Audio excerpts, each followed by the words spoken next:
Okay, guys, last lesson of the term. So, what we're going to be doing today is working with a backing track. Now, if any of you have had a look in the video descriptions of any of these videos on Hedwig's Flight, you will see that there's been a link to an interactive backing track, and that is what this is. This is something that you can use to play along to. And there are two reasons why this is useful. First reason is obviously if you have something that is going to be playing the song correctly,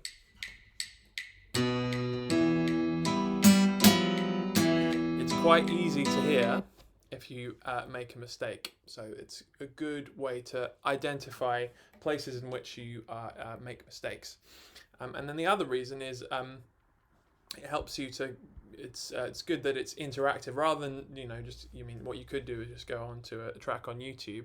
But the cool thing about this is that you can immediately go to a bit that you know that you're maybe struggling with. So for example, if you're struggling with bar 9 onwards, you can just click right there and then it will take you right there, so you don't have to worry about playing the bits that you're already good at. You can just jump to the bits that are difficult, which is essential for practicing. But that's not really what we're going to be using this for today. What we're going to be using it for today is to kind of approximate or pretend, if you like, to be playing with someone else. Because as you know, if you're playing an instrument, you're not always playing by yourself in a dark room with a metronome. Sometimes you're playing with other musicians on the piano, on the guitar, on any kind of instrument really.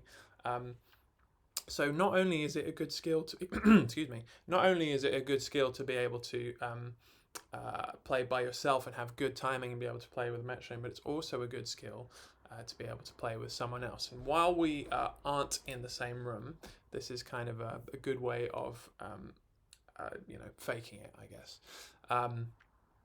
So before we start having a go at this, there's something that we need to turn on this website. If it may already be on, but just in case it's not, we're going to do this. So if you come up here to this button here, which if some of you have been paying attention will realize is a little metronome, or an old-fashioned metronome, we get this little menu here, and what we want to do is click on metronome counting, so that this metronome icon is blue and it's got a little blue line next to it. And what that means is that when we press play,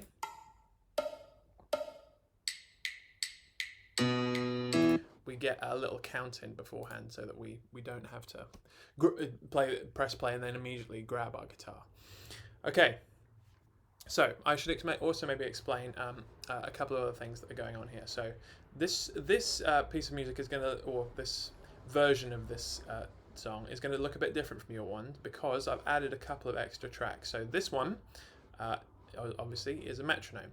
So when we play, we get a 1 and 2 and 3 and 1 and 2 and 3 and 1 and 2 and 3 and 1 and 2 and 3, and we get a little 1 and 2 and 3 and, which is nice. And you can hear the difference because they're two different notes, 1 and 2 and 3, and you can also kind of clearly see which ones are the numbers and which ones are the ands. The numbers are the ones on the line, the ands are the one beneath the line. So we've got a little metronome there.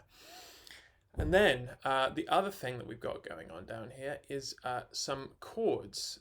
Now you don't have to worry about playing these if you don't want to, but of course you can have a go. But the main reason they're there is to again, like we were saying, pretend that there's someone else for you to be playing along with. So here's how I want you to use this, guys. So first of all, we're just going to practice it with everything turned on. So just how it is now, making sure that metronome counting is set to on, so that you get a little time before you can start. So you would press play and practice along. 1 and 2 and 3 and...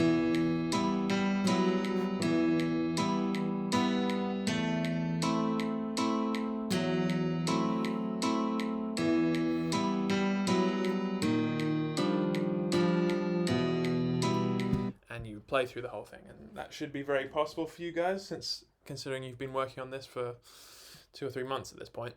So then what we're going to do, we're going to come up to this button that's next to the metronome button. This button here is the mixer button, and what that lets you do, it lets you control the volume of all the different elements. So the first thing we're going to do is we're going to take out the melody. You can either do this by pressing this button, which is the mute button, or you can drag this slider all the way over to the left, like that. Okay, and then now if we press play, I've accidentally clicked somewhere else, but if we press play, we don't have any melody. So you would then have a practice at that. So this time you're going to be responsible for the melody. 1, 2, and 3, and 1, and 2, and 3, and 1, and 2,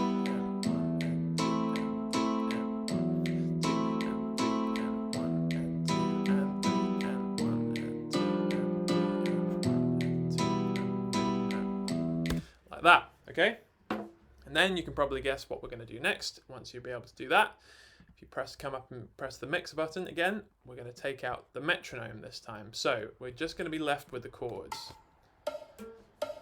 1 and 2 and 3 and 1, 2 and 3 and 1 and 2 and 3 and 1 and 2 and 3 and 1 and 2 and 3 and 1 and 2 and 3 and 1 and 2 and 3 and 1 and 2 and like that. Okay.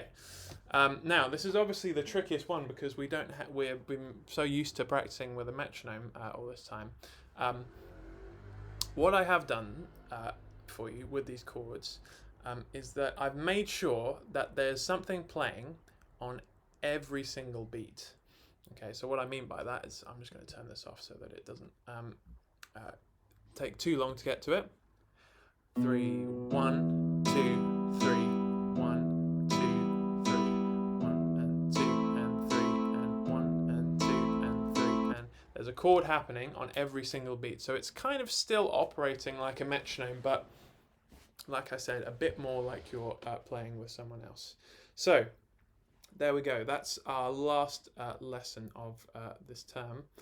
So what I would love, if you think you can, is for you guys who have been practicing this to send me a video of what you've been getting up to, either practicing with this or practicing however, or playing the song however you feel able to.